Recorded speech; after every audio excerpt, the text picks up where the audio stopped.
ज्ञानेश्वरा करुणा कळा दयाळा तुमचा अनुग्रह लाधलो पावन झालो चराचरी मी कळा कुसरी काहीच नेने बोलतो वचने अतिभाविका तुमचा अनुग्रह लाधलो पावन झालो चराचरी एका जनार्दनी तुमचा दास त्याची आस पुरवावी तुमचा अनुग्रह लाधलो पावन झालो चराचरी। संतश्रेष्ठ ज्ञानेश्वर महाराजांच्या चरित्राचा विचार आपण करतो आहोत। हा विचार करत असताना ज्ञानोबांच्या अवतारापासूनचा चाललेला हा विचार, ज्ञानोबांनी केलेल्या ज्या काही वेगवेगळ्या लीला आहेत त्या लीलासुद्धा आपण कशा तत्त्वज्ञानाच्या कसोटीवर आहेत याचा विचार आपण केला। ज्ञानोबांनी केलेली ज्ञानेश्वरी, ज्ञानेश्वर महाराजांनी सांगितलेला अमृतानुभव, ज्ञानेश्वर महाराजांनी सांगितलेला अभंगगाथा, ज्ञानेश्वर महाराजांनी सांगितलेला हरिपाठ, ज्ञानेश्वर महाराजांनी सांगितलेली चांगदेव पासष्टी, अशा पद्धतीने वाङ्मयाचा विचारसुद्धा आपल्याला ज्ञानोबांच्या चरित्रात करावा लागतो। म्हणजे वाङ्मयाच्या निर्मितीच्या दृष्टीने ज्ञानेश्वर महाराजांचं चरित्र पहा किंवा चमत्काराच्या दृष्टीने ज्ञानोबांचं चरित्र पहा, ज्ञानोबांनी मांडलेला जो वेदांतशास्त्राचा विचार आहे त्याच्या दृष्टीने ज्ञानेश्वर महाराजांचं चरित्र पहा, अशा वेगवेगळ्या पद्धतीने ज्ञानोबांच्या चरित्राचे दाखले आपल्याला पाहता येण्यासारखे आहेत। काय झालं, ज्या आळंदीमध्ये ज्ञानेश्वर महाराज आहेत, आता हा सगळा प्रवास आपण ऐकून आलेलो आहोत।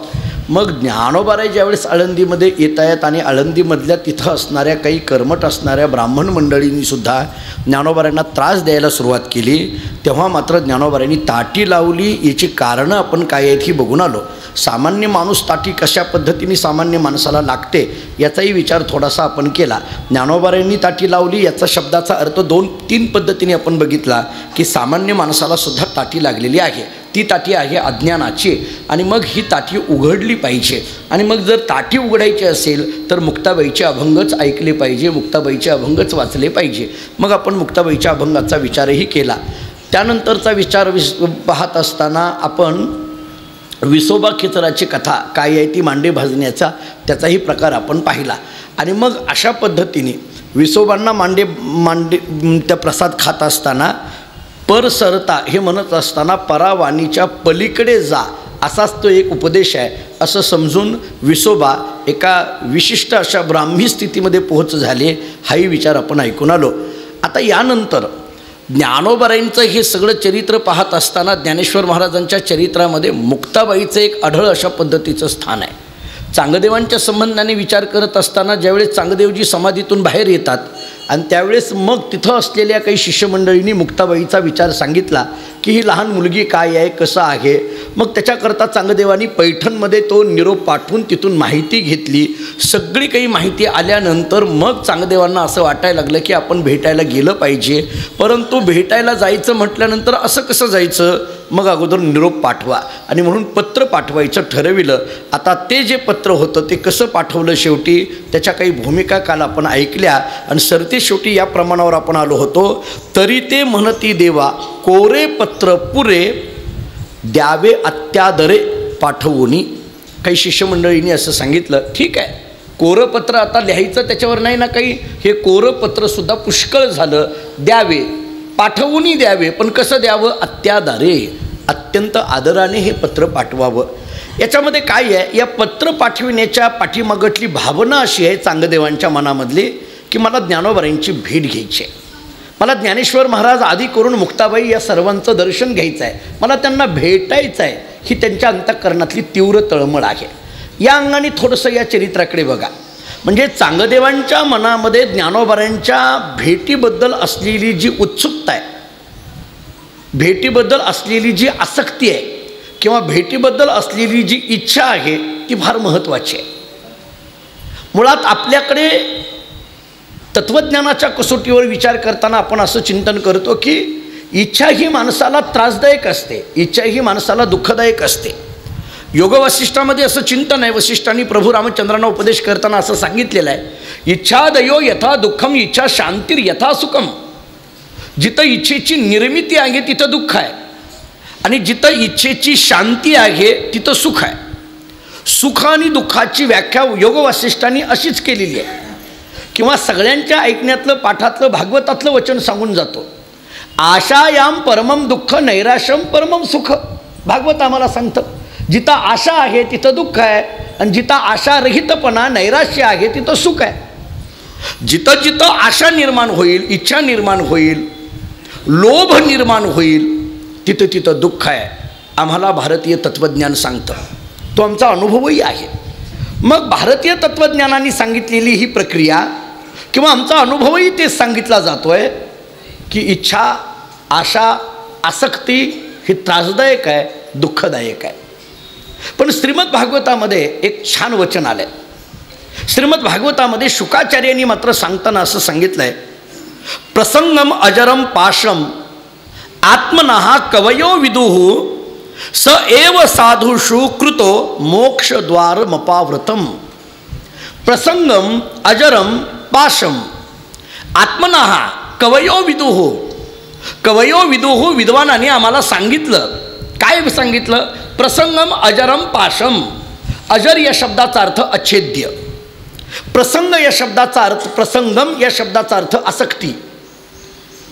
आसक्ती म्हणा, आशा म्हणा, इच्छा म्हणा, लोभ म्हणा, या शब्दाबद्दल बोलताना श्रीमद भागवतकार असं सांगतात, अजरम पाशम. अच्छेद्य, अच्छेद्य या शब्दाचा अर्थ आहे कधीही तोडता न येणारी किंवा बंधनात टाकून देणारा अशा पद्धतीचा पाश. काय? अजर, प्रसंगम म्हणजे आसक्ती. थोडक्यात या शब्दाचा अर्थ असा आहे, मानवी जीवनामध्ये निर्माण झालेली आसक्ती, मानवी जीवनामध्ये निर्माण झालेली आशा हा असा एक पाश आहे की तो माणसाला बंधनात टाकून देतो. आशा किंवा आसक्ती किंवा इच्छा हा असा एक पाश आहे की जो माणसाला पूर्णपणे अडकून टाकतो, असं श्रीमद भागवत सांगतं. पण असं जरी असलं, स एव साधुषु कृतः मोक्षद्वार मपावृतम. श्रीमद भागवतकार सांगतात, आसक्ती माणसाला अडकविणारी आहे आणि आसक्ती माणसाला सोडविणारी आहे. दोन्ही मुद्दे ऐका नीट. आसक्ती माणसाला अडकविणारी आहे आणि आसक्ती माणसाला सोडविणारी आहे. एका वाक्यात बोलायचं झालं तर बंधन निर्माण करणारी आसक्तीच आहे आणि मोक्षाचं द्वार असणारी सुद्धा आसक्तीच आहे. आणखीन सोपं सांगतो, अंतःकरणामध्ये निर्माण झालेली इच्छा बंधनात टाकते आणि अंतःकरणात निर्माण झालेली इच्छा जीवाला मुक्त करते. कसं शक्य आहे? एकाच इच्छेबद्दल तुम्ही दोन्ही वाक्य कशी काय सांगायला लागलात? एकतर बंधनात टाकते असं तरी म्हणा किंवा मुक्त करते असं तरी म्हणा. थोडक्यात याच्यामध्ये असं सांगितलं, बंधनाला कारणही इच्छाच आहे आणि मुक्तीला कारणही इच्छाच आहे. असं कसं काय होईल? मी तुमच्या ऐकण्यातलं एक वचन सांगतो, मन एव मनुष्यानाम कारणबंध मोक्षयोः. आहे का नाही बघा भागवताची भाषा. मन एव मनुष्यानाम कारणबंध मोक्षयोः. बंध मोक्षयोः कारणः मन एव. बंध आणि मोक्षाला कारण केवळ आणि केवळ एक मनच आहे. तसं बंध आणि मोक्षाला कारण केवळ आणि केवळ एक आशाच आहे. आशा नावाचा पाश कधी ठरतो आणि आशा हे मोक्षाचं द्वार कधी ठरतं? पाश या शब्दाचा अर्थ संकट, पाश या शब्दाचा अर्थ अडकून टाकणं. आशेला पाश म्हटलंय. रामायण ऐका. मिळाले का? त्यांना फोनपेला मेसेज आला, एवढे रुपये मिळाले. म्हटलं मिळाले का? असू द्या, काही हरकत नाही, आम्हाला काही देऊ नका, राहू द्या तुमच्याकडेच. हां, चालू द्या, आमचं प्रवचन चाललं आहे, तुमचा बिझनेस चालला आहे, चालू द्या, काही हरकत नाही. असं पाश. फोनपे साहेब काही समजून घेऊ नका. आशा हे पाश कधी ठरतो? रामायणामध्ये एक ओवी आहे, भ्रांती माझी सप्तपाश, अहमदारा पुत्रप्राश, ग्रहधन स्वजन पाश, आशा पाश सातवा. अशी रामायणात ओवी आहे. भ्रांती माझी सप्तपाश, 7 पाशांचं चिंतन केलं. अहम, दारा, पुत्र, ग्रह, धन, स्वजन आणि शेवटचा पाश सांगितला आशा पाश सातवा. हे आशा पाश शब्द कळायचा असेल तर रोजचा पाठातला अभंग सांगतो, भक्ताईशी जाना जे देही उदास, गेले आशा पाश निवारुणी. ऐकणे रोजचं पाठातलं प्रमाण, गेले आशा पाश निवारुणी. याचा अर्थ काय? तुकाराम महाराजही सांगतात, आशा किंवा आसक्ती हा एक पाश आहे, इच्छा हा एक पाश आहे. आता अडकविणारी, बंधनात टाकणारी ही आसक्ती. आणि मुक्त करणारी ही आसक्तीच आहे. फरक कुठं आहे?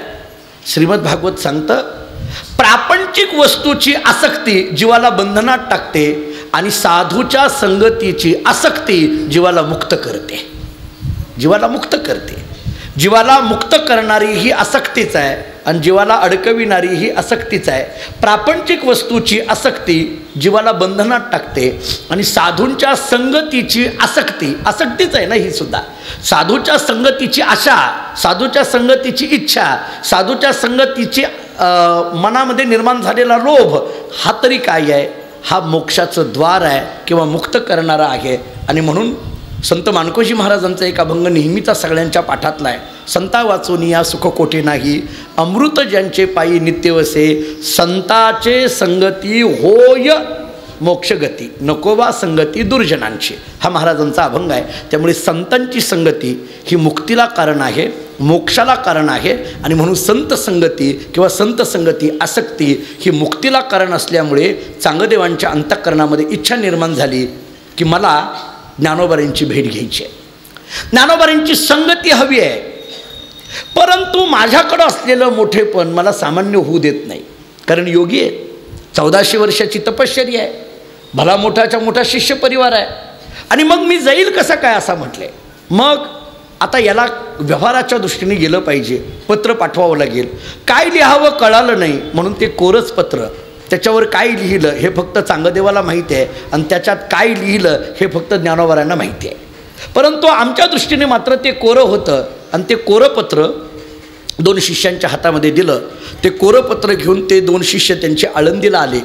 आणि मग आळंदीला आल्यानंतर इंद्रायणीचं स्नान केलं. मुख्य रस्त्यावर येतात. हे निवृत्तीनाथ महाराज, ज्ञानेश्वर महाराज, सोपान काका, मुक्ताबाई कुठं राहत आहेत माहीत नाही, कुठं त्यांचं घर आहे माहीत नाही. आपल्या गुरूंनी यांच्याकडे पाठवले म्हटल्यानंतर हे कुठं असतील, काही असतील माहीत नाही, विचारावं कोणाला तरी.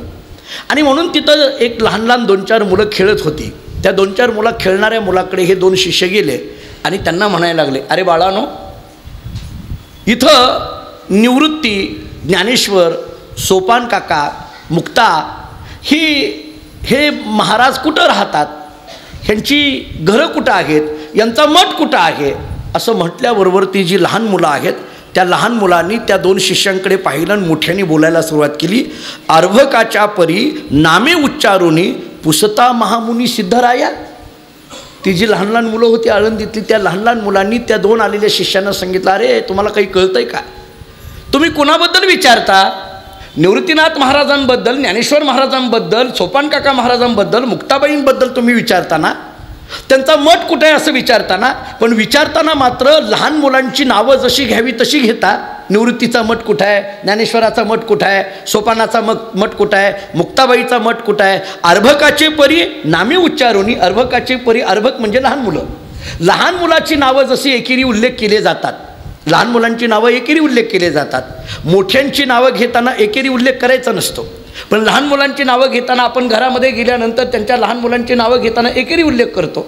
आणि मग लहान मुलांचा जसा एकेरी उल्लेख करतात तसा सिद्धराया, महामुनी असलेले, सिद्धराज असलेले, ही 4ही असणारे महात्मे, त्यांचे उल्लेख तुम्ही एकेरी करता.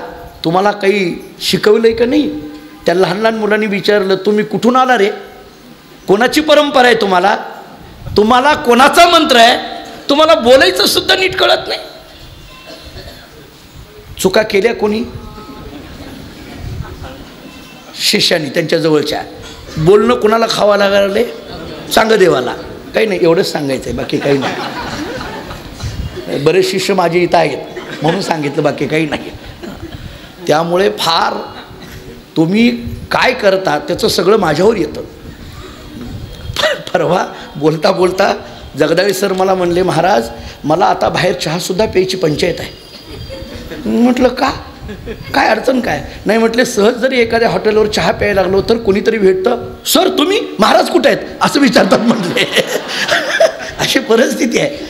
त्यामुळे बायको गावाला गेल्यानंतर स्वतःच घरी चहा करावा लागला असं ते म्हटले. मी नाही म्हणत, असं ते म्हणले मला. तुम्ही विचारा त्यांना, बाहेर पिता येत नाही म्हटले. त्याचं कारण आहे महाराज, आपण कोणाच्या संगतीत आहोत त्याचा परिणाम आपल्यावरही असतो. त्यामुळे आपण जर एखाद्या सद्व्यक्तीच्या संगतीत असेल तर आपण सुद्धा वावर तसाच ठेवावा लागतो, तसाच राहावं लागतं. आपण कुठं जातो आहे, आपण काय करतो आहे, आपण काय बोलतो आहे, फार महत्त्वाचं असतं. मी अनेक वेळेला एक वाक्य सांगतो, एखादा कीर्तनकार कीर्तनामध्ये 2 तास काय सांगतो याच्यापेक्षा सुद्धा 22 तास तो कसा वागतो त्याच्यावर फार महत्त्व आहे. त्याच्यावर महत्त्व आहे. त्याचे 2 तास बोलणे महत्त्वाचं नाही आहे, त्याचं 1 तासाचं प्रवचन महत्त्वाचं नाही आहे, त्याचं वागणं काय आहे, त्याचं राहणं कसं आहे, त्याचं बोलणं कसं आहे, त्याचा आहार काय आहे, त्याचा विहार काय आहे, हे सगळं फार जपावं लागतं, महत्त्वाचं असतं. कारण जीवनामध्ये आचरण याला फार किंमत दिली जाते, फार किंमत दिली जाते. तुमच्या वागण्या बोलण्याला फार महत्त्व दिलं जातं. त्या दृष्टीने आम्हाला प्रवास करावा लागतो. त्या लहान लहान मुलांनी त्या शिष्यांना विचारलं, तुम्ही एकेरी उल्लेख करता,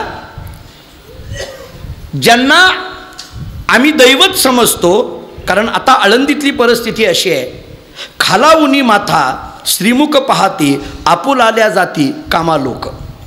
निवृत्तीनाथ महाराज, ज्ञानेश्वर महाराज, सोपान काका ज्या जागेवर बसतील तिथं आळंदीतला कोणीही माणूस तिथून जर निघाला तर तो निवृत्तीनाथ महाराजांना असं खाली मान घालून नमस्कार करायचा आणि मग निघायचा. ज्ञानोबारांना खाली मान घालून नमस्कार करायचा. एक विचार करा, ज्या आळंदीमध्ये ज्ञानोबारांची झोळी फाडून रस्त्यावर त्यांचं पीठ टाकून एखाद्या मनुष्याने मारलं, त्याच आळंदीमध्ये आळंदीकर आता मात्र ज्ञानोबारांच्या समोर खाली मान घालून नमस्कार करून जात आहेत. याचं कारण ज्ञानोबारांनी केलेली साधना ही त्याला कारण असते. साधना ही कारण असते. आपण केलेली साधना आपल्याला त्या पदापर्यंत घेऊन जात असते. ज्ञानोबाराय, निवृत्तीनाथ महाराज या सगळ्यांना आळंदीतला प्रत्येक मनुष्य नमस्कार करून जातोय आणि तुम्ही मात्र आळंदीत येऊन एकेरी नावाने उल्लेख करता. निवृत्ती कुठं आहे, ज्ञानेश्वर कुठं आहेत, मुक्ता कुठं आहे, असे उल्लेख एकेरी करता. त्यांचे मठ कुठं आहेत असा एकेरी उल्लेख करता. ते बघा, ते दिसत आहेत ना म्हटले, तिथं चला. आणि मग या सगळ्या 2 शिष्यांना तिथं घेऊन आले. निवृत्तीनाथ महाराज, ज्ञानेश्वर महाराज सोपान काकाच्या जवळ घेऊन आले. गेल्याबरोबर ते जे त्यांना पाहायला मिळालं, ज्ञानप्रभा दिनमणी ते उगवले, ते प्रत्यक्ष देखिले देवतिनी. ते प्रत्यक्ष देखिले देवतिनी. या 2 शिष्यांनी या चौघांना पाहिल्याबरोबर अगदी प्रत्यक्ष त्रिदेव आणि चौथी असणारी आदिशक्ती मुक्ताई यांचं जणू काही दर्शन या 2 शिष्यांना झालं. आणि पाहिल्याबरोबर सहज ज्ञानोबांनी त्या 2 शिष्यांकडे पाहिलं आणि त्या 2 शिष्यांकडे पाहिलं आणि विचारलं, चांगदेव महाराज कसे आहेत, बरे आहेत ना? एकदमच, चांगदेव महाराज कसे आहेत, बरे आहेत ना? हे ऐकल्याबरोबर त्या 2 शिष्यांनी मनात विचार केला, यावरी सिद्धाई असावी ती कैशी सर्वांतरवासी देवाची हे. अरे आणखीन आम्ही बोललो नाही, यांना कुठून आलोय सांगितलं नाही, काय घेऊन आलोय हे सांगितलं नाही, आम्ही कशा करता आलोय हे सांगितलं नाही. उलट आम्ही याच्याकरता आलोय की ज्या ज्ञानोबारांची कथा किंवा चमत्काराच्या कथा आमच्या कानावर आहेत, त्यांचं ते सामर्थ्य आणखीन आहे का नाही हे तपासण्याकरता आम्ही आलोय. आणि आल्या आल्या त्यांनी विचारलं, चांगदेव महाराज बरे आहेत का? आम्ही चांगदेवांकडून आलो हे यांना सांगितलं कुणी? यांना कळालं कसं काय? आणि ज्या अर्थी यांना स्वतःहून हे कळतं आहे त्या अर्थी यांची सिद्धाई आजही टिकून आहे, यांचं सामर्थ्य आजही टिकून आहे, यांचं सामर्थ्य संपलेलं नाही आहे.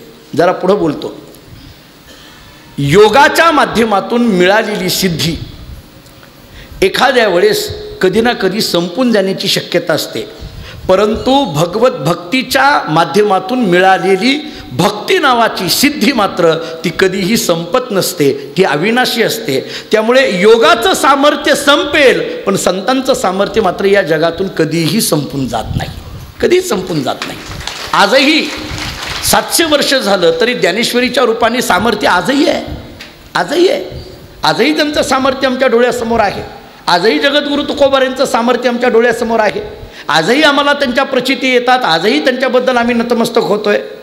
या 2 शिष्यांनी ते जे पत्र होतं ते पत्र तिथं समोर ठेवलं. निवृत्तीनाथांकडे ते समोर ठेवलं. निवृत्तीनाथांनी ते पत्र ज्ञानोबारांकडे दिलं आणि ज्ञानोबारांकडे दिलं आणि ज्ञानोबारांना सांगितलं, वाचा वाचा.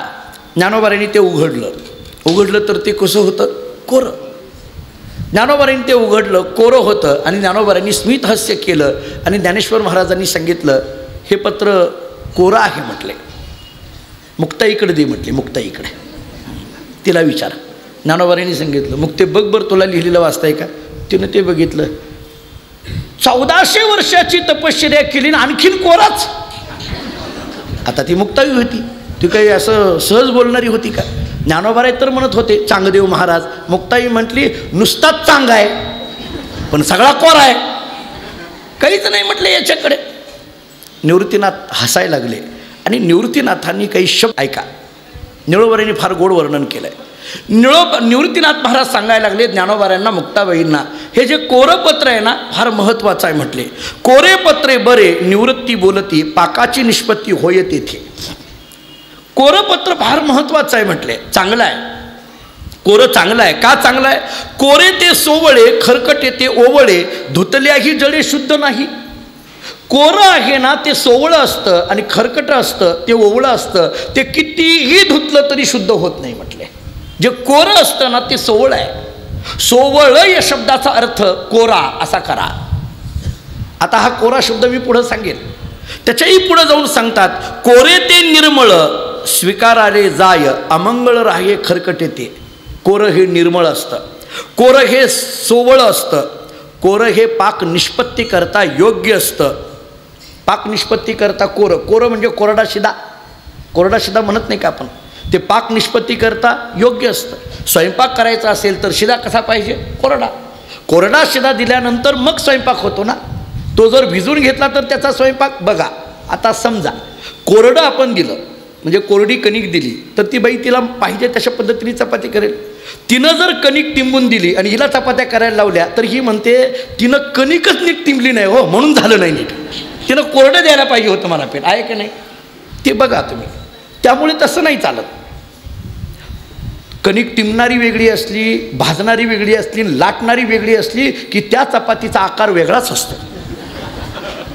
एका चपात्याला जर हे असं तिघं असतील ना, हां, जसं म्हणतात का नाही एका बांधकामावर 2 मिस्त्री चालत नाही, तसं एका चपाती करायला 2 बाया कधी बसून त्या चपातीचं काय करतील सांगता येत नाही असं म्हणतात. तुम्ही वाईट वाटून घेऊ नका.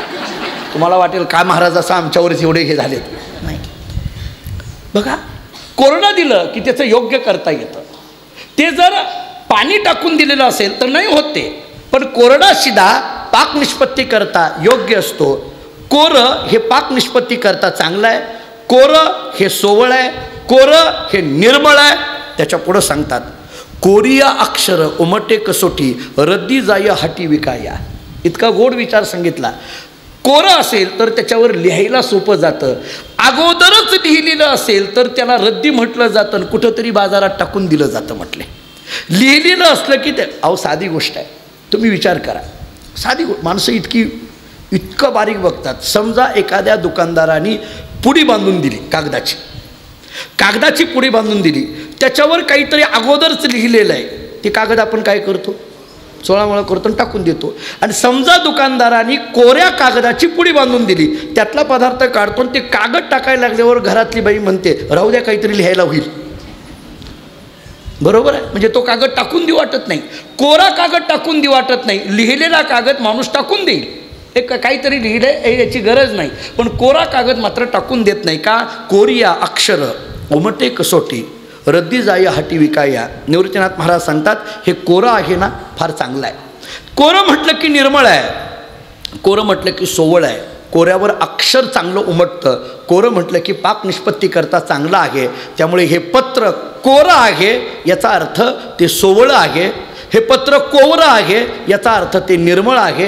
हे पत्र कोरं आहे याचा अर्थ ते ब्रह्मज्ञानाची अक्षरं लिहिण्याकरता योग्य आहे. हे पत्र कोरं आहे याचा अर्थ पाक निष्पत्ती करण्याकरता म्हणजे भक्तीचा स्वीकार करण्याकरता योग्य झालेला आहे. असा कोरा शब्दाचा अर्थ करा. हे कोरं पत्र म्हणजे इतका अर्थ आहे, सामान्य नाही आहे. मायकल एंजोले नावाचा एक जगप्रसिद्ध चित्रकार, त्याचं नाव मायकल एंजोलो. असं सांगतात की तो अत्यंत चांगली चित्र काढायचा, खूप चांगली चित्र काढायचा. अनेक जण त्याच्याकडे जायचं आणि स्वतःची चित्र काढून घ्यायचे. एके दिवशी एक मनुष्य गेला आणि मायकल एंजोलेला सांगायला लागला, अहो एक काम करा, काय माझं चित्र काढा, माझं चित्र काढा. मायकल एंजोलेने विचारलं कोणाचं काढू? तो म्हटला माझं चित्र काढा. काही हरकत नाही, या उद्या तुम्हाला चित्र देतो. नाही मी बसू का? कारण तुम्हाला चित्र काढायचं म्हणतं. ते म्हणले गरज नाही, तुम्ही माझं चित्र काढा म्हणताना उद्या या घेऊन जा. तो गेला.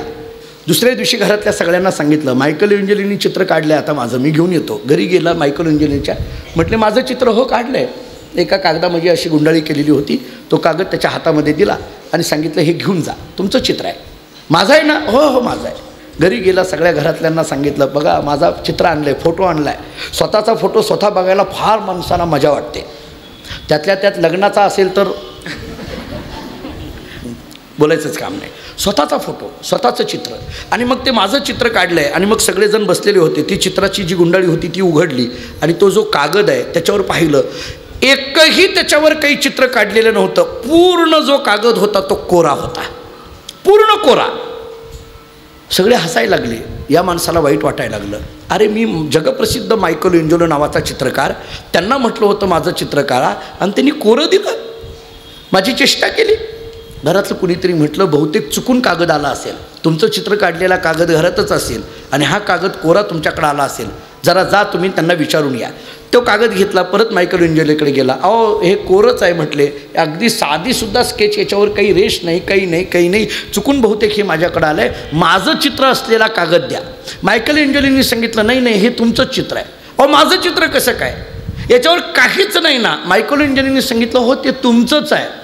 तो म्हटलं अहो माझं कसं काय. मायकल एंजेलोनी सांगितलं तुम्ही असं म्हणत होता माझं चित्र काढा, माझं या शब्दाचा अर्थ आहे आत्मा, आणि आत्मा म्हटलं की तो कोरा असतो, म्हणून हे तुमचं चित्र आहे म्हटलं. कोरा, त्याच्यावर काही लिहू शकत नाही, त्याला आकार नाही, अवयव नाही, रंग नाही, गुण नाही, काही नाही. कोरा या शब्दाचा अर्थ असा करा. हे कोरं पत्र जेव्हा हातामध्ये पडतं, निवृत्तीनाथांनी त्या कोऱ्या पत्राच्या काही वैशिष्ट्ये सांगितली. आणि मग निवृत्तीनाथांनी सांगितलं ज्ञानोबारायांना, ज्ञानोबा अरे हे जे चांगदेव आहेत ना, यांचा जर लौकिकाचा विचार केला तर 14 विद्या 64 कळा, अवगत झाल्या जरी सकळा, परी चित्ती नसती एक प्रेम कळा, तरी त्या विकळा अवघ्याची. महिपती महाराजांनी वर्णन केले चांगदेवांचं. निवृत्तीनाथ महाराजांनी सांगितलं हे जे चांगदेव आहेत यांच्याकडे 14 विद्या आहेत आणि 64 कळा आहेत, असे हे चांगदेव आहेत. मग ज्ञानोबारांनी विचारलं मग हे कोरंच आलेलं आहे. ते म्हटले 64 कळा आहे, फक्त आता तुम्ही एक काम करायचे आहे, या कोऱ्या पत्रावर एक 65वी कळा लिहून द्यायची आहे, आणि ती म्हणजे ज्ञानोत्तर भक्तीची कळा तुम्हाला लिहून द्यायची आहे. त्यामुळे ज्ञानोबारायांनी ज्या ओव्या त्याच्यावर लिहिल्या त्या 65 लिहिल्या का, 64 कळाच्या पुढं असलेली एकच कळा राहते, ती ज्ञानोत्तर भक्तीची कळा राहते, आणि ती 65वी कळा असल्यामुळे त्या 65 ओव्यांच्या माध्यमातून त्या कोऱ्या पत्रावर ज्ञानोबारायांनी लिखाण केलं. म्हणजे जणू काही चांगदेवांनी पाठवलेल्या पत्राला ज्ञानेश्वर महाराजांनी दिलेलं 65 ओव्यांचं हे पत्राचं उत्तर आहे. हे पत्राचं उत्तर आहे. तो चांगदेव 65 नावाचा ग्रंथ आहे. तो पत्र लिहिलं आणि ते 65 ओव्यांचं पत्र लिहिलं आणि त्या 2 शिष्यांकडे दिलं आणि त्यांना सांगितलं हे घेऊन जा. ते 65 ओव्यांचं पत्र घेतलं. ते 2 शिष्य गेले, चांगदेवांकडे गेले आणि चांगदेवांना सांगितलं हे ज्ञानेश्वर महाराजांनी दिलं आहे. चांगदेवांनी ते घेतलं. काय केलं, मग करोनी या पूजापत्र वाची येले तव गुह्य देखिले न चले युक्ती. आता ते 65 ओव्यांचं पत्र स्वस्त्री स्त्री वटेशू जो लपोनी जगदा भासू मग ग्रासू प्रगटला करी, दावी मग ग्रासू प्रगटला करी, इथून सुरुवात या चांगदेव 65ची. आणि हे बघितल्याबरोबर वाचत असताना चांगदेवांच्या लक्षात येईना की याच्यातला जो लपोनी जगदा भासू म्हणजे काय, स्वस्ती म्हणजे काय, वटेशू म्हणजे काय, दावी म्हणजे काय, मग ग्रासू करू म्हणजे काय, प्रगटला करी म्हणजे काय, हे काही लक्षात येईना. चांगदेवांच्या ते लक्षात येईना. आणि मग चांगदेव स्वतःलाच म्हणायला लागले, मग म्हणे अभिमान अद्यापी न जळे, तिमिर गेले डोळे न दिसे, कृत्रिम आचारणे दशा झाली ऐशी, विश्वास मानसी थोर निधी. चांगदेव स्वतःलाच म्हणायला लागले 65 ओव्यांचं पत्र ज्ञानोबारांनी मला पाठवलं, पण मला ते नीट वाचताही येईना, त्याचा अर्थही नीट कळेना, याच्याचा जो लपोनी म्हणण्याचा अर्थ कळेना, जगदाभासी म्हणण्याचा अर्थ कळेना, दावी मग ग्रासू करू म्हणण्याचा अर्थ कळेना. मग आत्तापर्यंत माझ्या ठिकाणी विनाकारण निर्माण झालेला हा अभिमान आहे, कृत्रिम आचरण करून दशा झाली ऐशी. मी कृत्रिम आचरण केलं, मोठ्या पद्धतीने मोठेपणा दाखवत गेलो, अवडंबरपणा दाखवत गेलो, स्वतःचा मोठेपणा मिरवत गेलो, पण माझ्याकडे मात्र जे तात्विक भूमिका आहे ती मात्र आली नाही. ऐकतो श्रवणे पहावे लोचनी, निश्चय तो मनी दृढ केला. चांगदेवांना वाटायला लागलं हे 65 ओव्यांचं पत्र ज्या ज्ञानोबारांनी पाठवलं, या पत्रामध्ये लिहिलेली अक्षरं जर इतकी आघाद आहेत तर ही अक्षरं ज्या ज्ञानोबांनी लिहिली ते ज्ञानोबा किती आघात असतील. या पत्रातली असलेली जे शब्द आहेत ते शब्द जर माझ्या हृदयाचा एवढा ठाव घेतात तर हे शब्द ज्या ज्ञानोबांनी लिहिले त्या ज्ञानोबांचं रूप किती असेल सुंदर. या पत्रातले शब्द ज्या पद्धतीने माझ्या अंतःकरणामध्ये एवढा अंतःकरणामध्ये श्रद्धाभाव निर्माण करतात, हे शब्द ज्या ज्ञानोबांनी लिहिले ते ज्ञानोबांचं रूप माझे श्रद्धाभाव निर्माण करेल. मग ऐकलंय आपण कानाने पण डोळ्याने आणखीन पाहिलं नाही. आपण गेलं पाहिजे. ऐकतो श्रवणी मला वाटतं पाहावे लोचनी. चांगदेव म्हणायला लागले मी आत्तापर्यंत ऐकून आहे पण डोळ्यांनी पाहिलं नाही. निश्चय तो मनी दृढ केला. सगळ्या शिष्य परिवाराला सांगितलं नाही आपण जाऊन प्रत्यक्ष भेटायचं. हे 65 वयांचं पत्र पाठविलं परंतु याचा अर्थ आम्हाला नीट कळत नाही. उलट याच्यातले शब्द मला ज्ञानोबांच्या भेटी करता अत्यंत दृढता करायला लागले किंवा तीव्रता करायला लागले. मग आपण भेटायला जायचं. तरीच सार्थक धरील या जन्माचे नाहीतरी काळाचे भातुकले. शेवटी चांगदेवानी सगळ्यांना सांगितलं आपल्या जन्माचं सार्थक यांनीच होईल. ज्ञानोबांना भेटलो तरच जन्माचं सार्थक होईल, नाहीतर आपण काळाच्या हातातलं भातुकलं होऊन जाईल म्हटले. मग भेटायचं जायचं. आता ते जे सगळे शिष्य होते ते शिष्याने विचार केला ठीक आहे काही हरकत नाही तुम्ही म्हणताय ना जायचं तर जायचं, पण आपण कोण आहोत योगी. आणखीन यांचं गेलंच नाही. आपण कोण आहोत योगी आहोत. 1400 वर्षाची तपश्चर्या आहे. आपला एवढा मोठा सगळा लवाजमा आहे. आपण जायचं म्हणजे एकट्याने जाता येत नाही. जो मोठा असतो त्याला असं एकट्याने कुठेही जाता येत नाही, एकट्याने राहता येत नाही, एकट्याने बसता येत नाही. त्याचा लवाजमा घेऊन फिरावं लागतं त्याला. मग आता आपण एक काम करा. बैसा व्याघ्रावरी सर्पधरा करी नाना अलंकारी जाऊ चला. शिष्य लोकांनी सांगितलं वाघाला आणलं त्याच्यावर तुम्ही बसा, हातामध्ये सर्प घ्या, सर्प हाती करी म्हटले, आणि नाना अलंकारी वेगवेगळ्या पद्धतीचे आभूषण परिधान करा. कारण योगी आहात. 1400 वर्षाची तपश्चर्या केलेली आहे. योगेश्वर म्हटलं जातं आपल्याला आणि म्हणून त्याच सगळ्या याच्यामध्ये निघालं पाहिजे. आणि असं करून तो सगळा जो असणारा परिवार गोळा केला. आता चांगदेवांचा परिवार काही थोडा होता का. पुष्कळ शिष्य समुदाय, पुष्कळ अशा पद्धतीचे सगळे जल प्राणी, आणि त्या सगळ्यांना घेऊन चांगदेवजी ज्ञानोबांना भेटण्याकरता म्हणून निघाले. वाघावर बसून हे निघाले आणि निघाल्यानंतर ज्यावेळेस इंद्रायणीच्या काठावर आले, झालं आता रस्त्याने जाताना पुष्कळ मोठं वर्णन आहे. तापी तीरावरून निघालेले चांगदेव इंद्रायणी तीरावर येईपर्यंतचा प्रवास अतिशय गोड निळोबरांनी वर्णन केला आहे. मला सगळा शब्दशः वर्णन करण्यात वेळ घ्यायची नाही, पण रस्त्याने जाताना कोण कोण भेटलं, कसे कसे त्याच्यात सामील झाले. काही लोक असे विचार करायला लागले अरे योगी चांगदेव निघालेले आहेत, वाघावर बसून निघालेले आहेत, चला बघा बघा.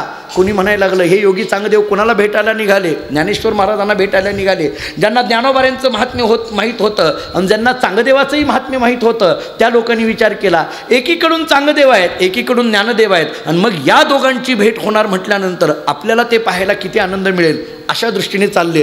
काही लोक विचार करायला लागले चांगदेव योगी आहेत, ज्ञानदेव संत आहेत. मग आता हे योगी असलेले चांगदेव महान आहेत, योगेश्वर आहेत, संत असलेले ज्ञानदेव संन्याशाची पोरं आहेत. मग या दोघांमध्ये नक्कीच वादविवाद घडणार. मग या दोघात काय वाद होतोय बघायला जाऊ. वाद बघायला जाणारे सुद्धा त्याच्यात मिसळले. येणारे काही सगळेच असतात अशाचा भाग नाही. कोण म्हणायला लागलं यांची चर्चा काय होते ते बघायला जाऊ, कोण म्हणायला लागलं यांचा वाद काय होतोय ते बघायला जाऊ, कोण म्हणायला लागलं याच्यामध्ये कोण भारी होतंय ते बघायला जाऊ, कोण म्हणायला लागलं याच्यामध्ये आपण चांगदेवाच्या पार्टीच्या आहोत आपण तिकडून जायचं, कोण म्हणायला लागलं आपण ज्ञानोबांना सहकार्य करण्याकरता तिकडून जायचं. असं म्हणून एवढी गर्दी इंद्रायणीच्या काठावर झाली. चांगदेवांचा असणारा परिवार भला मोठाच्या मोठा एवढा सगळा परिवार इंद्रायणीच्या काठावर आला. म्हणता म्हणता ही बातमी आळंदीमध्ये कळली. आळंदीतल्या सगळ्या लोकांनी विचार केला चांगदेव यायला लागलेत. मग आळंदीतल्या काही लोकांनी विचार केला योगेश्वर असणारे चांगदेव 1400 वर्ष तपश्चर्या ज्यांचं दर्शन होणं सुद्धा फार कठीण आहे, ते जर इंद्रायणीच्या काठावर आलेले असतील आपण धावत गेलं पाहिजे, दर्शन घेतलं पाहिजे. काही लोक विचार करायला लागले ते चांगदेव जर ज्ञानेश्वर महाराजांना भेटायला येत असतील आणि जर काही मनामध्ये वाईट भावना घेऊन येत असतील तर आपणही ज्ञानोबांच्या बाजूने राहिलं पाहिजे, चला इंद्रायणीच्या काठावर असं म्हणून काही निघाले. ज्याच्या त्याच्या पद्धतीने तर्क लावायला चालू होतं, ज्याच्या त्याच्या पद्धतीने विचार करायला चालू होतं. बऱ्याचदा माहिती नसताना माणसं नको ते तर्क लावतात आणि विनाकारण गोंधळ घालून ठेवतात. तशी ही सगळी गर्दी जमली. इंद्रायणीच्या काठावर आले. आल्याबरोबर त्यातल्या 2 शिष्यांनी सांगितलं चांगदेवांना थांबा. म्हटले का आपण आलोय म्हटले पण निरोप दिला पाहिजे की यायला लागलोय म्हणून. जसा आम्हाला फोन करावा लागतो यायला लागलोय मग ते लोक म्हणतात आम्हाला, महाराज यायच्या अगोदर एक 10 मिनिट अगोदर फोन करा. मग करा, आम्हाला बाहेर आदली वाजवायची आहे, वाजवा, फोन करून वाजवा. लोक म्हणजे फोन करावा लागतो. तसं 2 शिष्यांनी विचार केला, थांबा थांबा म्हटले, आम्ही जाऊन निरोप देतो. आता ऐका, फार गंमत आहे. 2 शिष्य निघाले, आतमध्ये आले आणि आतमध्ये आले आणि गावामध्ये आले. आता ज्ञानोबांना निरोप द्यायचा. कुठं ज्ञानेश्वर महाराज? इकडं तिकडं पाहायला लागले तर ज्ञानेश्वर महाराज होते कुठं? बाळक्रीडा लिळे होती भिंतीवरी, बैसले सूर्यकारी उष्ण घेत. निवृत्तीनाथ महाराज, ज्ञानेश्वर महाराज, सोपान काका, मुक्ताबाई एका भिंतीवर बसलेले होते. सकाळची वेळ होती आणि मग ज्याला सूर्यकिरण, ज्याला कोवळं ऊन म्हटलं जातं, ते ऊन अंगावर घ्यावं या दृष्टीने हे 4ही भावंड सकाळ सकाळ काही अध्यात्म चिंतन करत त्या भिंतीवर बसलेले होते. आणि तेवढ्यामध्ये आले आणि त्यांनी निवृत्तीनाथ महाराज, ज्ञानेश्वर महाराजांना त्या 2 ब्राह्मणांनी सांगितलं, त्या शिष्य लोकांनी सांगितलं, योगेश्वर असलेले चांगदेव, ज्यांना तुम्ही पत्र दिलं होतं ते चांगदेव तुम्हाला भेटण्याकरता आपल्या सगळ्या लवाजम्यासहित, सगळ्या परिवारासहित आलेले आहे. हे ऐकल्यानंतर निवृत्तीनाथांनी बोलायला सुरुवात केली. जावे सामोरी निवृत्तीनाथ बोलती, तव ज्ञानदेव चित्ती विस्मयकारी. निवृत्तीनाथांनी हे ऐकलं. निवृत्तीनाथांनी ज्ञानेश्वर महाराजांना सांगितलं, ज्ञानदेवा, अरे चांगदेव आलेले आहेत, इंद्रायणीच्या काठावर आलेले आहेत, सर्व परिवारासह आलेले आहेत, असं हे 2 शिष्य येऊन सांगतायत. मग चला आपण भेटायला जाऊ म्हटले त्यांना. चला भेटायला जाऊ. ज्ञानोबारायांना जरा आश्चर्य वाटलं. ऐका आता, ज्ञानोबारायांना आश्चर्य वाटलं. याची फार गंमत आहे. ज्ञानोबारायांना आश्चर्य का वाटलं त्याची कारणंसुद्धा ज्ञानोबारायांनी दिली. भेटायला जायचं असं कोण म्हणतायत? निवृत्तीनाथ महाराज. कोणाला? चांगदेवांना. ज्ञानोबारायांना आश्चर्य वाटायला लागलं. निवृत्तीनाथ महाराज म्हणतायत की आपण चांगदेवाला भेटायला जायचं, चला.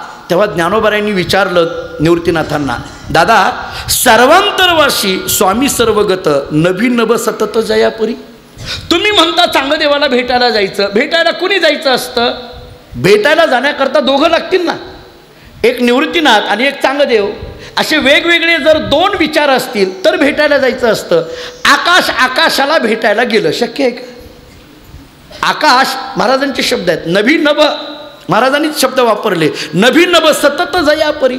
अरे आकाश आकाशाच्या ठिकाणी सततच आहे, तसं तुम्ही सर्वांतरयामी आहेत. आता तुम्ही कुणाला भेटायला जायचं म्हणता?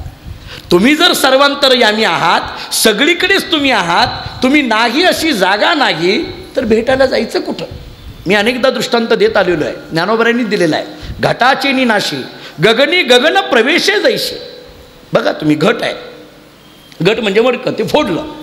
मडक्यात असलेलं आकाश आणि बाहेर असलेलं आकाश, याला वेदांतामध्ये काय शब्द आलेले आहेत? एक घटाकाश आणि बाहेर पूर्ण असलेलं आकाश, त्याला महाकाश. वेदांतातले शब्द सांगतो. घटाकाश म्हणजे घटात असलेलं आकाश आणि बाहेर असलेलं जे आकाश आहे त्याला महाकाश म्हटलं जातं. मग आता हे घटातलं असलेलं आकाश आणि बाहेर असलेलं आकाश, आता काय केलं? घट फोडला. नीट विचारतो ते नीट लक्षात घ्या. घट फोडला आणि घट फोडल्यानंतर घटातलं असलेलं आकाश बाहेरच्या आकाशात मिसळलं, असं म्हणता येईल का? घटात असलेलं आकाश बाहेरच्या आकाशात मिसळलं असं म्हणता येईल का? का म्हणता येणार नाही? त्याचं एकच कारण आहे. अहो, बाहेरचं तरी आकाश आणि घटातलं तरी आकाश एकच आहे. आतलं तरी आकाश आणि बाहेरचं तरी आकाश एकच आहे. अहो, ते 2 असतील तर मिसळलं म्हणायचं. मिसळण्याकरता 2 लागतात. मिसळण्याकरता 2 लागतात. तुम्ही नाव दिलं घटाकाश, घट नावाच्या उपाधीमुळे. एरवी घटातलं तरी आकाशच आहे आणि बाहेरचं तरी आकाशच आहे, त्यामुळे आतलं आकाश बाहेरच्या आकाशाला मिसळलं असं म्हणायची गरजच पडत नाही. का? मिसळण्याकरता 2 नाहीत ना, मिसळण्याकरता ते एकच आहेत ना. 2 कुठे आहेत? ते एकच आहेत ना.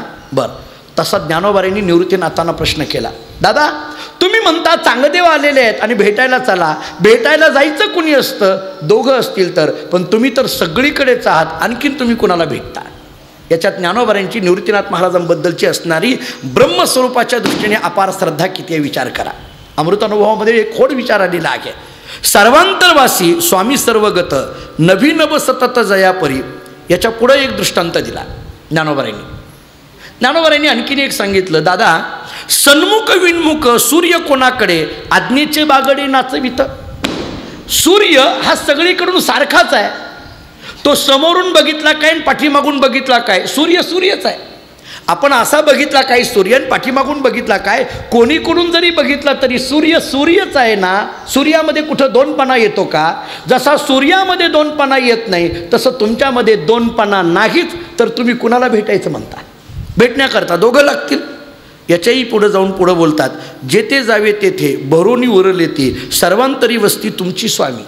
जिथं जावं तिथं तुम्ही आहात, तुम्ही नाही अशी जागाच नाही, तर मग आणखीन तुम्ही कोणाला भेटायचं म्हणता?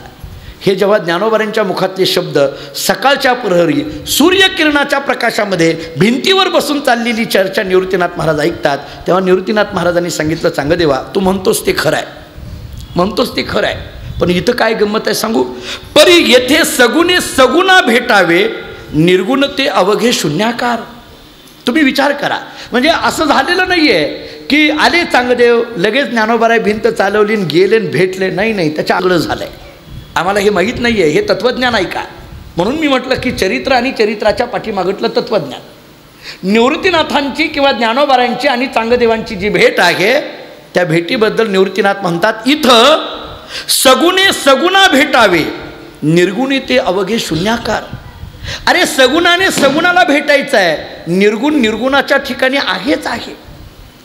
चांगदेव आणि निवृत्तीनाथ महाराज किंवा ज्ञानदेव यांच्यामध्ये असलेलं आत्मतत्वाच्या दृष्टीने ते आहेच आहे, परंतु आकाराच्या दृष्टीने विचार केला तर ज्ञानदेव नावाचा एक आकार आहे आणि चांगदेव नावाचा एक आकार आहे. त्यामुळे या आकाराच्या दृष्टीने ही भेट आहे, निराकाराच्या दृष्टीने भेट नाही आहे.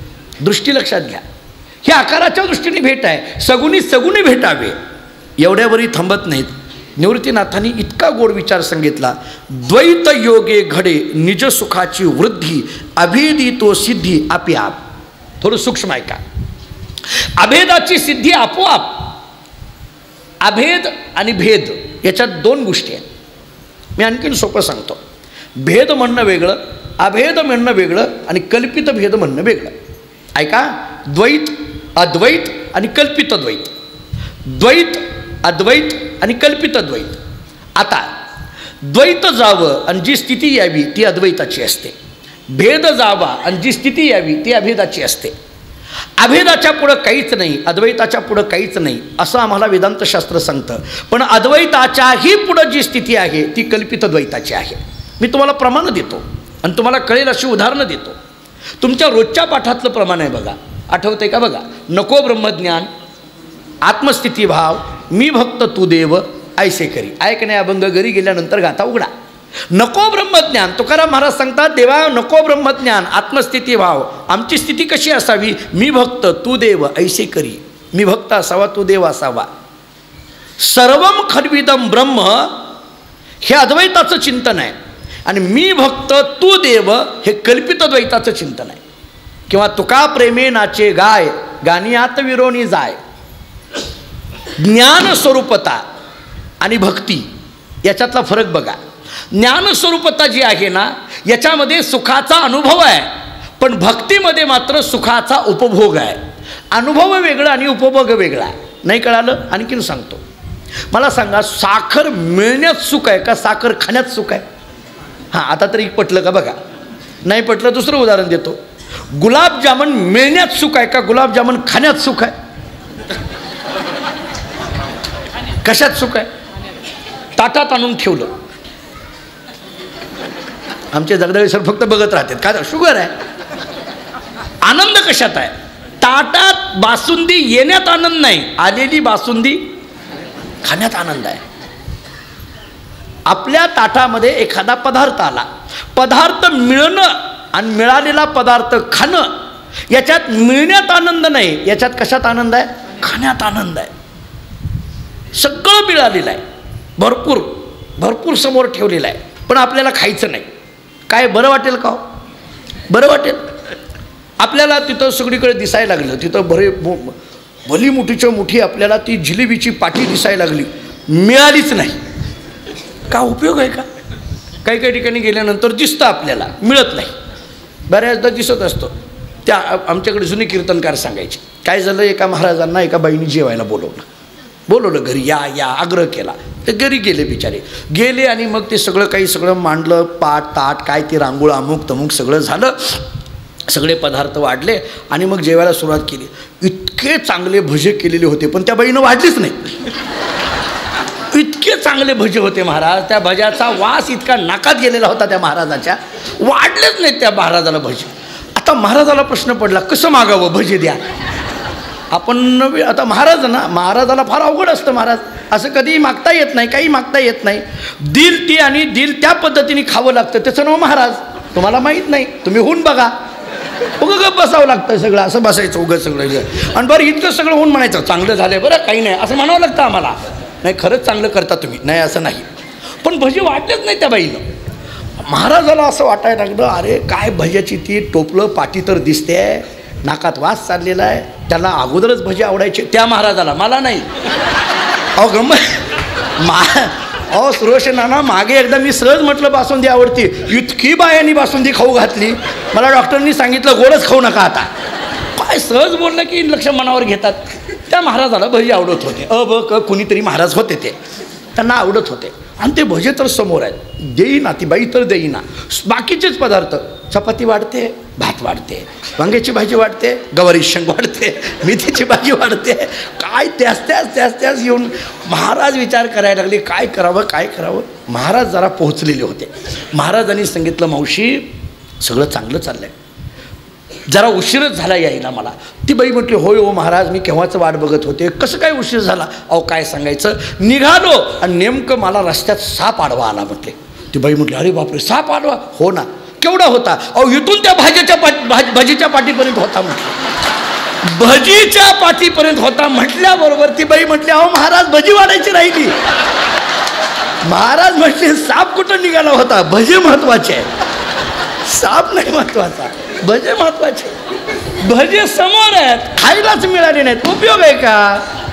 भजी असून जमत नाही. भजी खाण्यात जो आनंद आहे, हे जसं व्यवहारात आहे. आता विचार करा, ज्ञान आणि भक्तीचा विचार असा आहे. हे जसं आहे ना, ज्ञान आणि भक्तीचा विचार असा आहे. ज्ञान आम्हाला अनुभवाकडे घेऊन जातं आणि भक्ती आम्हाला सुखाच्या उपभोगाकडे घेऊन जाते. म्हणून ज्ञानापेक्षा भक्ती श्रेष्ठ. कल्पित द्वैतामध्ये असलेली भक्ती ही ज्ञानापेक्षाही श्रेष्ठ. मी तुम्हाला माझं पदरचं बोलत नाही, वचन देतो. जगद्गुरू आद्य शंकराचार्यांची वचन आहेत. मधुसूदन सरस्वतींचं एक वचन आहे. आता मधुसूदन सरस्वती जे काही वेदांताचे अभ्यासक आहेत त्यांना माहीत आहे, ज्यांनी अद्वैत सिद्धीसारखा वेदांतातला अत्यंत महत्त्वाचा ग्रंथ लिहिला, ज्ञान प्रचूर अशा पद्धतीचा, त्याच मधुसूदन सरस्वतींनी भक्ती रसायन नावाचा भक्तिशास्त्रावरचा सुद्धा अतिउत्तम अशा पद्धतीचा ग्रंथ लिहिला. आणि ते मधुसूदन सरस्वती असं म्हणतात, भक्त्यर्थम कल्पित द्वैतम अद्वैतादपि सुंदरम. भक्ताकरिता कल्पित द्वैत हे अद्वैतापेक्षा सुद्धा सुंदर आहे. म्हणजे कल्पित द्वैताने केलेली भक्ती ही अद्वैत म्हणजे ज्ञानापेक्षा सुद्धा सुंदर आहे, श्रेष्ठ आहे. भक्ती आम्हाला सुखाचा उपभोग करून देते. निवृत्तीनाथांनी ज्ञानोबांना सांगितलं, ज्ञानदेवा सर्वांतर्यामी आत्मा हा सगळीकडेच आहे, मान्य आहे. पण आता मात्र हे जी भेट आहे की नाही, ही ज्ञानदेवा तुमची आणि चांगदेवांची जी भेट आहे की नाही, ती भेट अद्वैताच्या पुढेही सांगितलेली जी कल्पित द्वैत आहे, त्या कल्पित द्वैतातून घडणारी भेट आहे. आणि मग कल्पित द्वैतामध्ये काय असतं? निजसुखाची वृद्धी असते. वृद्धी म्हणजे वाढ, वृद्धी म्हणजे वाढ, हा शब्द कळाला. निजसुखाची वृद्धी असते. अभेदी तो सिद्धी आपोआप. अभेदामध्ये निजसुखाची सिद्धी आहे आणि सगुणाने सगुणाला भेटण्यामध्ये निजसुखाची वृद्धी आहे. आणखीन एकदा नीट ऐका, ज्ञानात निजसुखाची सिद्धी आहे आणि भक्तीत निजसुखाची वृद्धी आहे. आता कळालं का? बघा, ज्ञानामध्ये निजसुखाची सिद्धी आहे, सिद्धी म्हणजे अनुभूती आहे. ज्ञान आम्हाला काय, निजसुख म्हणजे आत्मसुख. निज या शब्दाचा अर्थ आत्मा. आणखीन सोपं बोलायचं झालं तर ज्ञान आम्हाला आत्मसुखाची प्राप्ती करून देतं, आत्मसुखाची सिद्धी करून देतं. आणि भक्ती आमच्या अंतःकरणात निर्माण झालेल्या आत्मसुखाची वाढ करून देतं. त्यामुळे सिद्धीपेक्षा सुद्धा वृद्धी महत्त्वाची असते. माणसाच्या जीवनामध्ये प्रतिक्षण वर्धमानम. भक्ती काय करते? वाढ.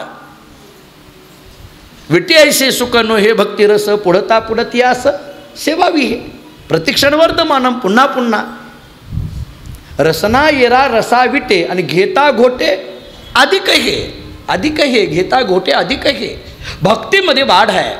निवृत्तीनाथांनी सांगितलं ही भेट ज्ञानोत्तर भक्तीची भेट आहे, त्यामुळे आपण जायला पाहिजे. एक विचार वेदांतातून.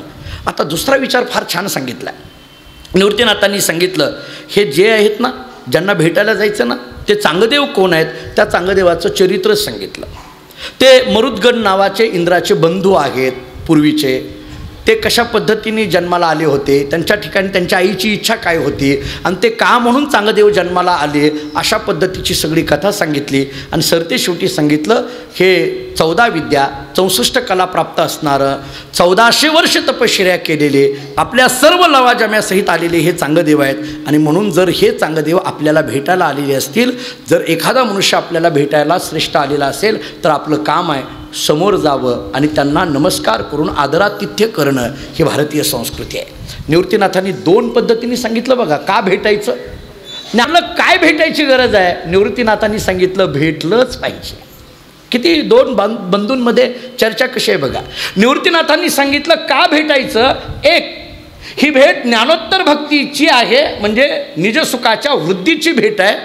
आणि दुसरी गोष्ट सांगितली ही भेट म्हणजे काय आहे, जर एखादा श्रेष्ठ ज्येष्ठ मनुष्य आपल्यासमोर आलेला असेल, तर आपलं काम आहे समोर जाणं, आदरातिथ्य करणं. आपल्या गावी आलेले आहेत, आपल्या घरी यायला लागलेले आहेत, आपल्याला भेटायला यायला लागलेले आहेत, मग आपलं काम असतं आपण गेलं पाहिजे. ठीक आहे.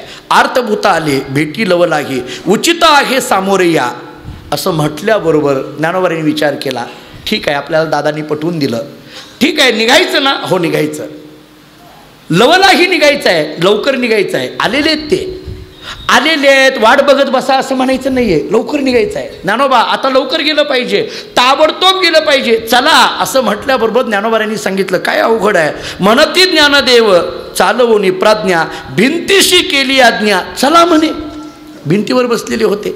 निवृत्तीनाथांनी सांगितलं चला लवकर चला लवकर चला. ज्ञानोबांनी सांगितलं काही हरकत नाही. ज्ञानोबा लवकर चला असं निवृत्तीनाथांचा आदेश ऐकल्याबरोबर भिंतीला सांगतात चल लवकर. भिंतीला म्हणतात चल लवकर. चल लवकर म्हटल्याबरोबर काय झालं, निर्जीव चाले भिंती देखे विश्वजन.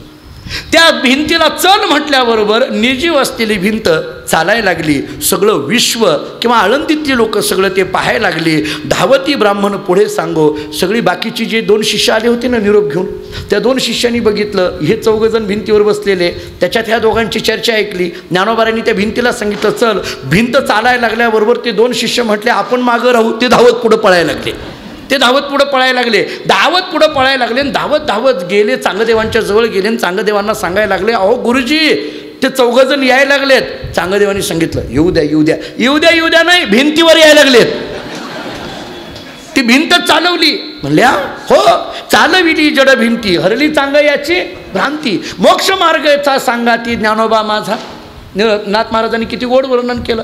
चालविली जड भिंती, भिंत चालवलेली ज्यावेळेस त्या चांगदेवानी बघितलं, ते पाहिलं चालवलेली भिंत बघितल्याबरोबर घाली दंड ऐकोनी चांग या, गलित पात्र झाला लोटांगणी आला गडबडा. चांगदेवानी आपल्या त्या वाघावरनं खाली उतरला. ज्ञानेश्वर महाराजांची जी भिंत येत असलेली वरून पाहिली, लोटांगण घातलं ज्ञानोबारायांना चांगदेवानी. घाली दंडवत ओभा टाके पाये, भिंती चालत आहे गजगती. आणि ती भिंत येत असलेली बघितली, लोटांगण घातलं, दंडवत घातलं. तेज सूर्यापरी चौघे भिंतीवरी, देखोनिया करी नमस्कार. तेज सूर्यापरी, सूर्य ज्या पद्धतीने तेजस्वी आहे त्या पद्धतीने ह्या 4घांचं तेज त्या भिंतीवर दिसत होतं. नमस्कार केला. 80 शतवरी संख्या नमस्कारे झाले. 1 नाही 2 नाही, चांगदेवानी 100 वेळा नमस्कार केले असं निळोबाराय वर्णन करतात. भिंत चालवलेली ज्ञानोबारायांना बघून चांगदेवानी 100 वेळा नमस्कार केले. तव ते पातले जवळीक, तेव्हा ते जवळ आले. झाली भेटी त्याची विश्रांतीचा वट, छाया घन दाट बैसावया. चांगदेवजी ज्यावेळेस 100 नमस्कार करतात, ज्ञानोबाराय ती भिंत खाली उतरवतात. ज्ञानोबारायांची आणि चांगदेवांची भेट होते. या दोघांची झालेली जी भेट आहे, त्या भेटीची जी जागा आहे त्या जागेला विश्रांतीचा वड किंवा विश्रांतीचा वट असं म्हटलं जातं. आजही आळंदीच्या बाहेर तो विश्रांत वट दाखविला जातो, सांगितला जातो. घनदाट छाया विश्रांतीची. विश्रांती या शब्दाचा अर्थ मागेही मी बोललो होतो. विगतः श्रांती यसे सहा विश्रांती, की जिथं आपली श्रांती निघून जाते त्याला विश्रांती म्हटलं जातं. चांगदेवानी ज्ञानदेवांना जे आलिंगन दिलं, ज्या पद्धतीने भेट घेतली, प्रीतीच्या पडीभारे पडिले अलंगन, परम समाधान उभयता, दोघांमध्ये अशा पद्धतीने समाधान झालं. ती जी भेट आहे, एकमेकाला दिलेलं जे आलिंगन आहे, आलिंगन घडे मोक्ष सायुज्यता जोडे, हे जे आलिंगन आहे, हे चांगदेवानी दिलेलं आलिंगन कोणाला आहे? ज्ञानोबारांना. किंवा ज्ञानोबारांनी दिलेलं आलिंगन कोणाला आहे? चांगदेवाला. हे एकमेकाला झालेलं आलिंगन म्हणजे हे काय आहे? एक पद्धतीची सायुज्यता मुक्ती आहे. चांगदेवाला आनंद झाला. या चारही महात्म्यांचं दर्शन घडलं. लोटांगण घालतोय, नमस्कार करतोय. निवृत्तीनाथांनी चांगदेवाकडे पाहिलं आणि निवृत्तीनाथांनी मुक्ताईकडे पाहिलं. निरविला चांगा मुक्ताई प्रती यासी करापती आत्मज्ञानी. तर चांगदेव दोन्ही हात जोडून निवृत्तीनाथांच्या समोर उभे आहेत. मी पतित आहे, मला आत्मज्ञान प्राप्त नाही आहे. मी 1400 वर्ष तपश्चर्या केली, पण जीवब्रह्म ऐक्याचं ज्ञान माझ्याकडे नाही. माझ्यावर कृपा करा आणि आत्मज्ञान सांगा. निवृत्तीनाथांनी मुक्ताईकडे बघितलं आणि चांगदेवांना मुक्ताईच्या चरणावर घातलं आणि मुक्ताईला सांगितलं, यासी करा प्रति आत्मज्ञानी, यांना आत्मज्ञानी करा. चांगदेवे चरणी न्यासीला मुस्तकी मुक्ताई हस्त ठेवी माथा. मुक्ताबाईंनी चांगदेवांच्या डोक्यावर हात ठेवला. नकळे ब्रह्मादिका सद्गुरूची हतवटी, केला उटाउरी निजबोध स्वरूपी आढळ, खेरी चित्तवृत्ती इंद्रिय विश्रांती तेने सुखे, न लाविती मुद्रा कष्ट नाही अंती, केला राजयोगी जीवनमुक्त. मुक्ताबाईंनी चांगदेवांच्या डोक्यावर हात ठेवला. निळोबाराय म्हणतात, राजयोगी असलेला चांगदेव मुक्ताईंनी डोक्यावर हात ठेवल्याबरोबर जीवनमुक्त झाला. जीवनमुक्त झाला. चांगदेवाला मुक्त करण्याचं सामर्थ्य केवळ मुक्ताबाईमध्ये. चांगदेवाला मुक्त करून टाकलं. लेवेविला सर्वांनी 65चा अर्थ झालं, मुक्त केलं. चांगदेव दोन्ही हात जोडून उभे आहेत आणि हात जोडून उभे आहेत आणि मुक्ताबाईंना सांगायला लागले, आईसाहेब माझ्या डोक्यावर तुम्ही हात ठेवला, मला आत्मज्ञानाची प्रचिती तुमच्या कृपेने झाली. माझी एक विनंती आहे. म्हटले काय? हे 65 ओव्या तेवढ्या समजावून सांगा. मला हे काही कळे ना. म्हटले हे जरा समजावून सांगा. आणि मग चांगदेव म्हणे, आजीची जन्मलो गुरुपुत्र झालो मुक्ताईचा. माझा आज नवीन जन्म झाला आहे, गुरुपुत्र झालो मुक्ताईचा. ऐकावा तो अर्थ मुक्ताईच्या मुखे. या चांगदेव 65 लिहिली कोणी? ज्ञानोबारायांनी. पाठवलंय कोणाला? चांगदेवांना. पण चांगदेवांनी याचा अर्थ विचारला कोणाला? मुक्ताईला. एक सांगू आता वाक्य. लिहिलं ज्ञानोबारायांनी आणि त्याचा अर्थ सांगते कोण? मुक्ताबाई. याचा अर्थ जो अधिकार ज्ञानोबारायांचा तोच अधिकार आमच्या मुक्ताबाईचा. त्यामुळे हा स्त्री पुरुष हा भेद जगात नाही असं ज्यांनी दाखवून दिलं ते ज्ञानोबाराय मुक्ताबाईचं चरित्र आहे. फार विषय फार गोड आहेत सगळे. आणि तो चांगदेव 65चा अर्थ सुरू केला. मुक्ताबाईंनी सांगायला सुरुवात केली. स्वस्ती श्रीवटेषु जलपोनी जगदा भासू, डावी मग ग्रासू प्रगटला करी. चांगदेव 65 पहिलीच ओवी आहे. मी अनेक वेळेला सांगतो, ज्ञानेश्वरीतली पहिली ओवी म्हणजे संपूर्ण ज्ञानेश्वरी. अमृतानुभवाचे पहिले 5 श्लोक म्हणजे संपूर्ण अमृतानुभव. हरिपाठाचे पहिले 3 अभंग म्हणजे सगळं हरिपाठ. तसं चांगदेव 65तल्या पहिल्या 3 ओव्या म्हणजे सगळी चांगदेव 65. त्याच्यातली पहिली ओवी अशी आहे, स्वस्ती श्रीवटेषु जो लपोनी जगदा भासू, दावी मग ग्रासू प्रगटला करी. सरळ सरळ वेदांताच्या दृष्टीने अर्थ सांगून जातो. ज्ञानोबाराय त्या चांगदेवांना लिहिताना असं सांगतात, स्वस्ती श्री वटेषु. 2 शब्द वापरले, स्वस्ती आणि वटेषु. वटेषु शब्दाचे 2 अर्थ झाले. वटेषु या शब्दाचा एक अर्थ झाला, तुम्ही वटेषु आहात म्हणजे वटेश्वराचे पुत्र आहात, म्हणजे भगवान शंकराचे तुम्ही पुत्र आहात. वटेषु हा एक अर्थ झाला. दुसरी गोष्ट अशी, चांगदेवांचं मूळ दैवत हे वटेषु आहे, वटेश्वर भगवान आहेत, म्हणून त्या वटेशाला नमस्कार केला, हा दुसरा अर्थ झाला. या पहिल्याच ओवीमध्ये 2 मंगल केली. एक आशीर्वाद रूप मंगल आहे आणि दुसरं वस्तुनिर्देश रूप मंगल आहे. वटेषु म्हणण्यामध्ये वस्तुनिर्देश रूप मंगल आहे आणि स्वस्ती म्हणण्यामध्ये आशीर्वादात्मक रूप मंगल आहे. स्वस्ती हा आशीर्वादाचा शब्द आहे. ज्ञानोबाराय चांगदेवांना आशीर्वाद देताना सांगतात, स्वस्ती कल्याण हो. स्वस्ती या शब्दाचा अर्थ कल्याण, कल्याणमस्तु असं जे म्हटलं जातं हे कल्याण हो. आणि मग सांगताना सांगतात, जो लपोनी जगदा भासू, जो लपोनी जगदाभासो. आता ऐका, वेदांताच्या कसोटीवर ऐका. जो म्हणण्यामध्ये परमात्मा, लपोनी म्हणजे तो त्याच्यावर आवरण आलं, जो लपला म्हणून हा सगळा जगदाभास प्रतीतीला आला. हे जे जगत प्रतीतीला येऊ लागलं त्याला कारण काय आहे? ब्रह्मस्वरूपाचं अज्ञान हे सगळ्या जगताच्या प्रतीतीला कारण आहे. जगताची प्रतीती ब्रह्मस्वरूपाच्या अज्ञानामुळे आहे. आणि एकदा ब्रह्मस्वरूपाचं ज्ञान झालं की त्याच ज्ञानामध्ये या संपूर्ण जगताचा ग्रास आहे, ऱ्हास आहे किंवा लय आहे. याकरता साधं उदाहरण देतो. अग्नीच्या ज्या ठिणग्या उडतात का नाही, अग्नीच्या ठिणग्या उडतात का नाही, या निर्माण झाल्या कशापासून? ठिणग्या अग्नीपासून. आणि त्या ठिणग्या गेल्या कुठं हो? अग्नीतच ना. अग्नीपासून निर्माण झालेली ठिणगी अग्नीतच जसं लय रूप होते तसं परमतत्वापासून निर्माण झालेलं जग पुन्हा परमात्म्यामध्येच लय होतं. हा विचार आहे. जसं मी सकाळच्या प्रवचनामध्ये गीतेच्या आपल्या गीतायोग प्रवचनामध्ये बोलत होतो की रज्जूच्या अज्ञानामुळे सर्पाची प्रतीती आहे आणि रज्जूच्या ज्ञानामध्ये त्या सर्पाचा लय आहे. त्यामुळे या पद्धतीने हा सगळा जगदाकार जगदाभास जो दिसतो आम्हाला त्या परमात्म्याच्या अज्ञानामुळे. आणि एकदा परमात्म्याचं ज्ञान झालं की मग मात्र हा जगदाभास दिसत नाही, उलट या जगाचा ऱ्हास किंवा लय त्याच्यामध्ये होतो. आणि म्हणून ज्ञानोबाराय चांगदेवांना सांगतात, तुम्ही एक काम करा, जो आहे ना त्याचं ज्ञान करून घ्या, ब्रह्म करून घ्या. त्याच ज्ञानाचा उपदेश मुक्ताबाईंनी चांगदेवांना केला. चांगदेव मुक्त झालेले आहेत. चांगदेव म्हणे, आजीची जन्मलो गुरुपुत्र झालो मुक्ताईचा. चांगदेवाने हे 65 वयांचं पत्र ऐकलं, वाचलं, चिंतन केलं, मनन केलं, पठण केलं आणि मग चांगदेवांच्या मुखातून शब्द येऊ लागले, आजीची मी जन्मलो.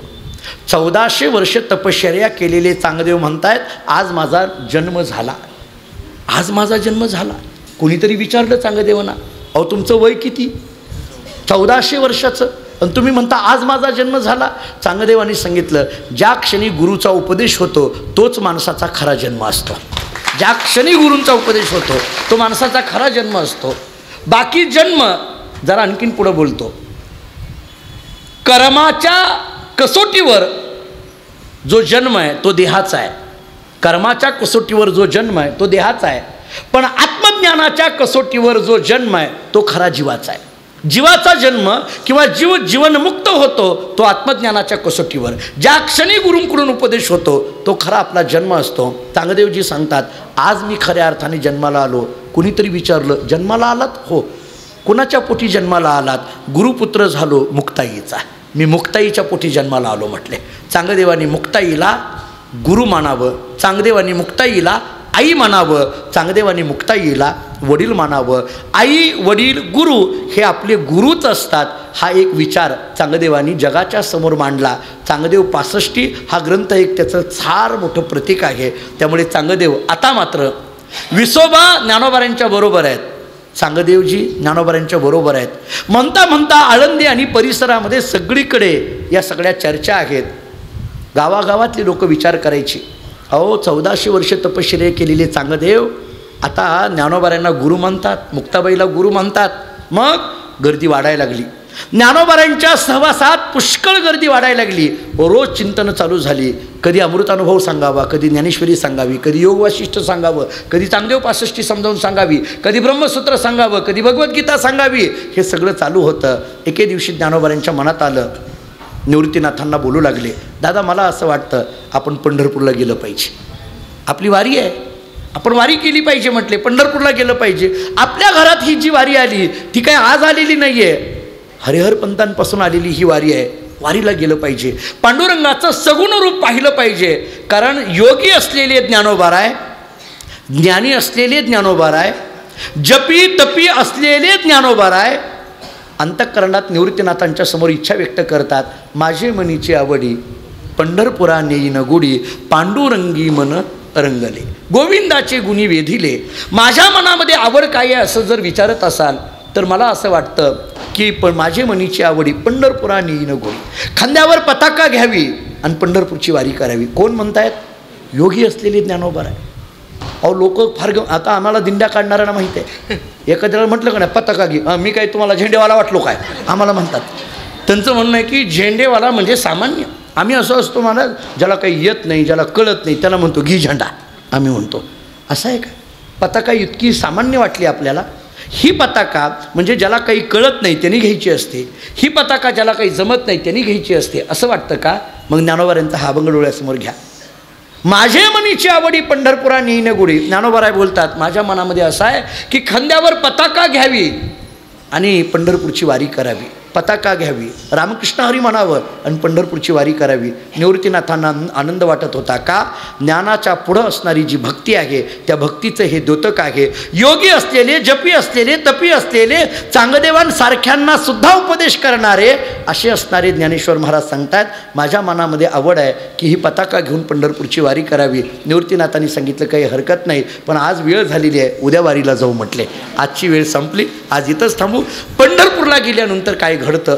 नामदेवाची आणि ज्ञानोबारांची भेट कशी होते? नामदेवरायाची भेट होत असताना पांडुरंगाचा आणि ज्ञानेश्वर महाराजांच्या काही संवाद होतो. हा मात्र अत्यंत गोड अशा पद्धतीचा संवाद आहे. त्याचा विचार आपण उद्या करू. आजची सेवा इथंच संपली. पुंडलिक